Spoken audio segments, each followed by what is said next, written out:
Hey guys, Magnus Robert here, bringing you another video. This one we're going to be doing another, of course, the video that I always do. Of course, the content list for the Halloween Treehouse of Horror 2017, of course, the Halloween 2017. So the update's nearly over, so I figured, and I'm pretty sure all the items are now out, so I figured that we may as well go through the entire content list for all the characters, the buildings, decorations, etc., etc. And of course, I'll kind of give a brief opinion about each one because and then I'll right at the end of the video I'll give my kind of overall thoughts of the event overall. So yeah, let's go. So first of all, we have characters. Now, I'm presuming that all these are going to be playable after the event. It's not actually really too sure if the monsters are going to be even playable, because we don't know yet. They may actually not be. They may be non-playables. I'm not even too sure. I hope they are playable, though. But first of all, we have the Kernimon. Pretty cool character. I kind of think he looks kind of cool. We have the Bullivern, again, it's kind of cool-ish. We have Lude, who I think should have definitely been a costume. Maybe these two, maybe this one shouldn't have been a costume, but this one definitely should have been. We have Lord Montimore, again, should have been a costume. We have the Wizard, Unicorn Wizard, pretty cool character. We have Crawl, who should have been a costume. We have Greystash, who probably should have been a costume as well. We have Barfly, who's again, should have been a costume, so I'm not overtly a fan of. Slivers, again, should have been a costume, but it's kind of cool. We have Count Dracula, who I think is probably one of the best, the second best character in this entire event. Really, really cool, and glad they added him. We have Wigops, who again, as like the others, should have been a costume, but is pretty cool. We have the Evil Shopkeeper, who I really enjoy, actually. I think he's a really cool character. He's really obscure looking, which is probably what makes him really cool.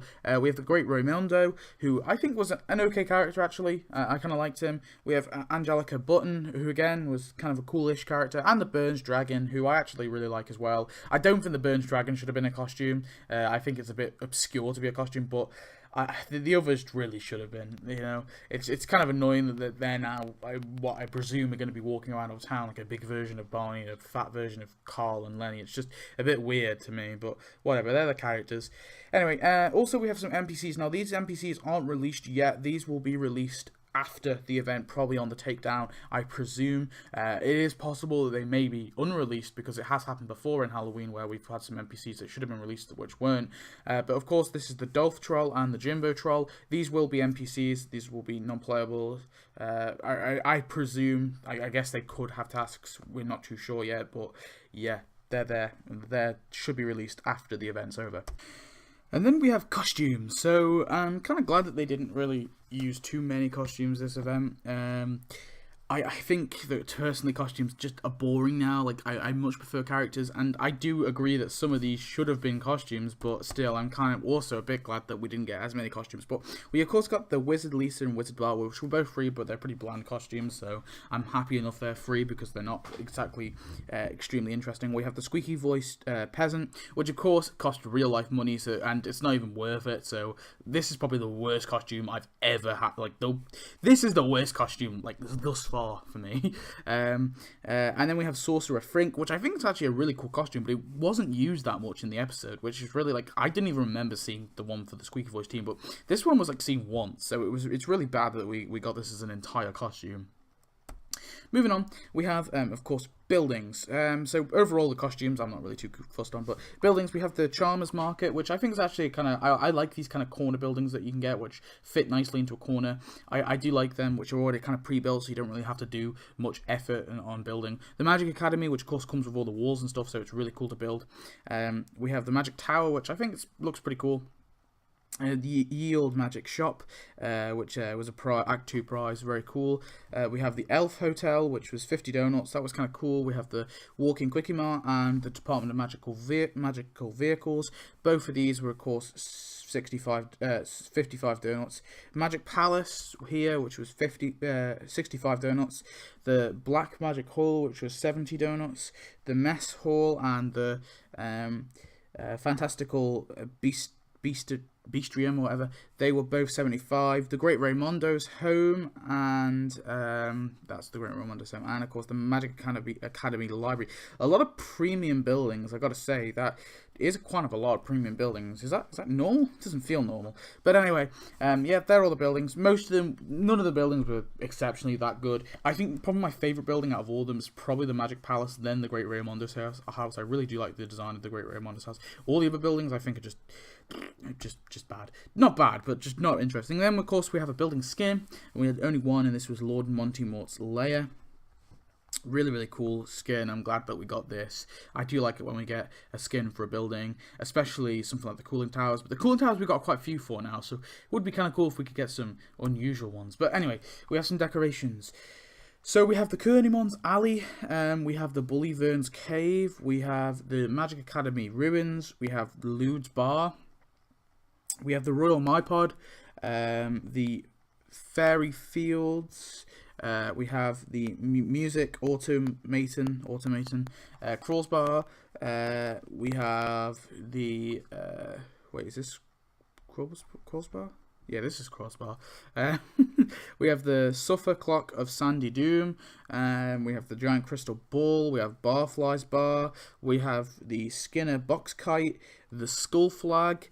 The Nerd Gold. The Wedgie Skeleton. We have the Chase Lounge. The Dance Platform. The Mead Crates. The Beast Toilet. The Old TV. The Beast Crib with a little beast in it, which is pretty cool. We have the Bonsai Bellings or something like that. Is that the Bonsai Beings? Sorry, Bonsai Beings, not Bellings. And we have this corridor, which I think is a really awesome decoration because it goes over the roads. But most of ththose decorations, I'm not a big fan of these, like these ones, like the little bars and the caves and stuff like that. Personally, in the alleyway, they're kind of really awkward decorations. I'm not really a big fan, but the other decorations are pretty cool-ish. We have the Magic Academy Castle Wall, we have the Dormitory Tower, and we have the Magic Academy Castle Gate, which all three I kind of like, and usually I'm not a massive fan of building them, but this one I actually enjoyed building, so I've got to give it that. I don't know why. The Magical Essence Sucker, which it's you can't see it, you can't see the detail in it, so it just doesn't really look that nice. The Magic Academy Courtyard, which I do like things like this. We have Wigop Stadium, or Station, sorry. The cat bus here, which I think it's an odd decoration, but it's kind of cool. The Lard Lad Donut, as you can see. We got the weapon rack over here. We've got the crushed car. We've got the famous milk cans, which is the thing that comes with the Great Raimondo's house. And we've got a bunch of gold, which all come with the Mr. Burns. So we've got the Burns Dragon Pile of Treasure, the Elephant Statue, the treasure chest, and the Burns Dragon Statue. So they're all the decorations. So a lot of decorations. That's actually kind of, yeah, it is a load of decorations. All decorations were kind of cool-ish. A lot of them were like meh, but some of them were pretty cool. I think my favorite decoration that's actually a hard one. What is my favorite decoration? I really do like these mead crates. I don't know why. There's something about them. They just look natural. But yeah, the flag's pretty cool. I really like the iPod thing, although it's a bit odd. I don't know. And I do like the castle walls and stuff as well, because I really enjoyed. Actually, the Lord Lad Donut thing's pretty cool as well. So I don't know. It's a hard one to really pick which one's the best. But yeah, really cool. Anyway, moving on. So we got two consumables to talk about. First of all is the license to operate magic, which of course cost 90 donuts in Act 1, cost 60 donuts in Act 2, and cost 30 donuts in Act 3, which basically allows you to earn extra rewards from when you tap mythical pests in friends' towns. It can sometimes be pretty useful, but in other times it's not. This one I didn't really hear any negative thoughts, but personally I didn't really experience it, so I can't really say how good it was. So you guys tell me what you thought of this license. And then of course is the Magic Scratch card that you got, which of course I don't know how much it cost actually, but however much it cost, but you had the possibility of getting the jackpot of 2,400 donuts. So it was a pretty cool thing. I'm not too sure. I think it might have been a 5 or a 10 in Britain. I'm not too sure, but basically you had the chance of getting a load of donuts, which was kind of cool. So they added that in there. So I thought I'd just talk about that. So yeah, that's the event. I mean, overall, how do I feel about the events? So we'll go in terms of characters. In terms of characters, I'm pretty sure I liked it. I thought it was a little weak. NPCs, I kind of wanted some more NPCs actually. Costumes, I'm happy enough with the costumes. Buildings, I think they should have less been premium, and there should have been maybe one or two more buildings. Building skins, I mean, whatever. But decorations, I was pretty happy on. It's just really characters they needed to do it. But overall, this Halloween. I kind of I don't want to say it was as good as last year's, but it's kind of hard actually. Where does this one fall in? Does this one fall in as good as last year? You guys tell me, because most of you guys probably experienced last year as well and can probably remember it.